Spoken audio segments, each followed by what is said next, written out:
Ako, ang dami kong gustong ipagpasalamat kay Mama Daday. Kasi sa lahat, ako yung panganay sa lahat ng magpipinsan. Sabay ko si Rico na lumaki. Natatanda ako nung bata pa ako, talagang nakikita ko na siya. Si Rico na tinuri niya, para kami magkapatid. Malaki kami sa bahay na parang magkapatid. Hanggang sa nung umalis siya, wala akong ibang alala kay Mama Daday, kundi yung lagi niyang pagtulong sa akin. Sa lahat ng sasabihin ko sa kanya, pag umiiyak ako, umiiyak rin siya. Pag naun ako, siya yung nag-aangat sa akin, nag-encourage sa akin lagi. Lahat, alam ko lahat ng kasiyahan, binigay niya sa atin. Kahit sa maliliit na bagay yung malaki man.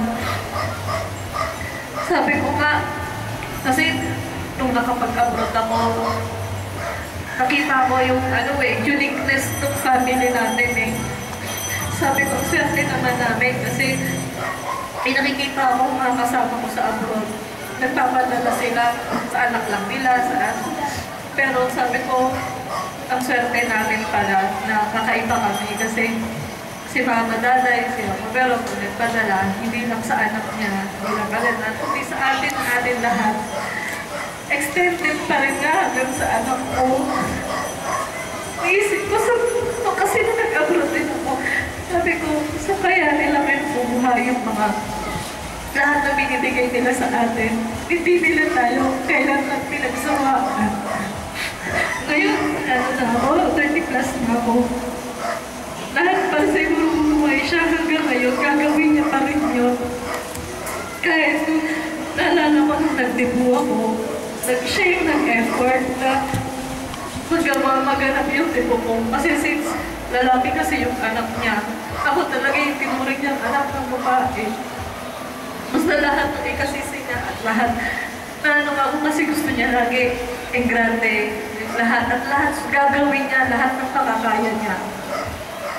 Kahit nung nasa abroad ako, pumunta ako sa abroad, nakulang yung damit ko. Nagpadala pa rin siya sa akin ng mga gamit ko. Kasi nung mag-winter, hindi ko alam na may winter sa Qatar. Sabi, pinadalhan niya pa rin ako noon ng mga jackets, mga suits. Talagang lahat. Tsaka sa kanya, hindi mo na kailangan pagsabihin kung ano yung kailangan mo. Naiintindihin niya kagad kung ano talaga yung mga kailangan mo. Kaya sa makauwi ako, naka-acquire ako ng bahay. Nagbigay pa rin siya sa akin mga gamit. Kaya lahat yun iniingatan ko. Kaya yung nangyari ngayon masakit. Pero syempre, kailangan tanggapin eh. Bago ko mag-birthday, kasi nga nabalitaan na nga ko na nasa ospital siya, nag-seizure siya. Pinagdarasal ko na lagi, gabi-gabi. Hanggang sa tumawag si Mama, may post na si Mama Veron na magpaalam na. Sabi ko, parang hindi pa nag-sink in sa akin na gano'n. Kumbaga yung last street ng kumakapit pa rin ako.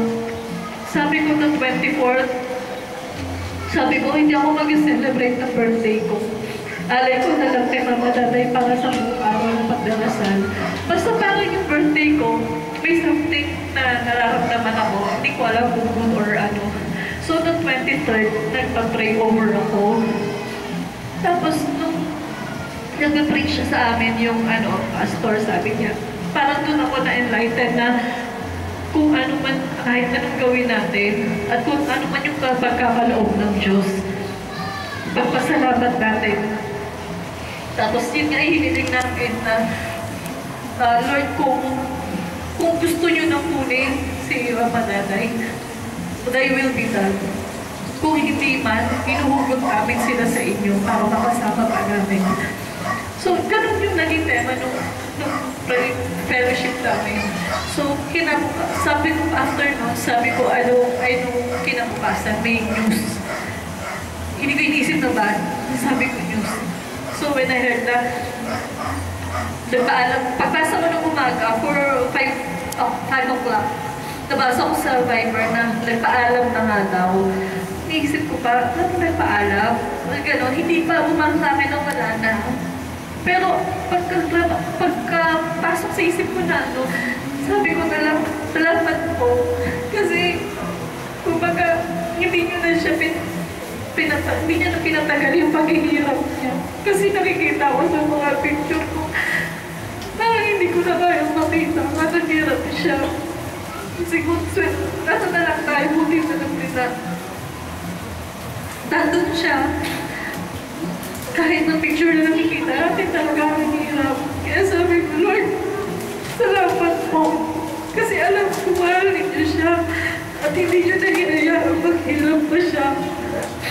Kaya yung birthday ko na yun, hindi na celebration ng life ko, kundi magpapasalamat ko na alam ko, masakit sa ating lahat. Pero kung kaloob yun ng Diyos tanggapin na lang natin.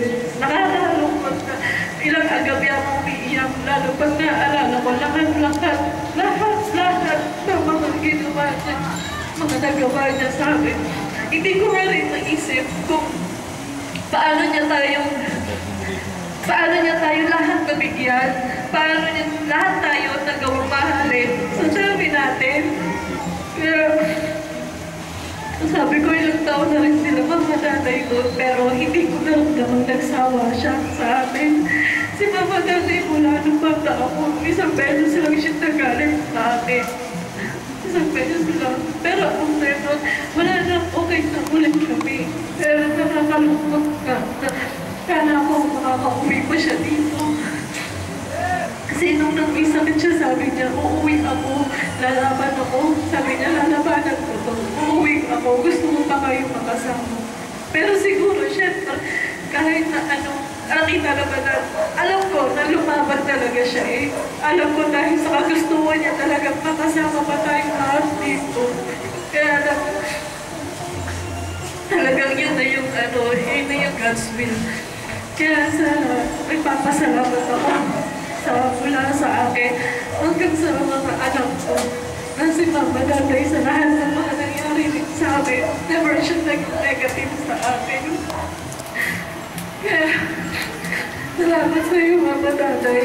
Sabi ko pa kulang pa lahat ng masabi namin pasasalamat sa lahat ng mga ginawa mo sa akin. Ito po.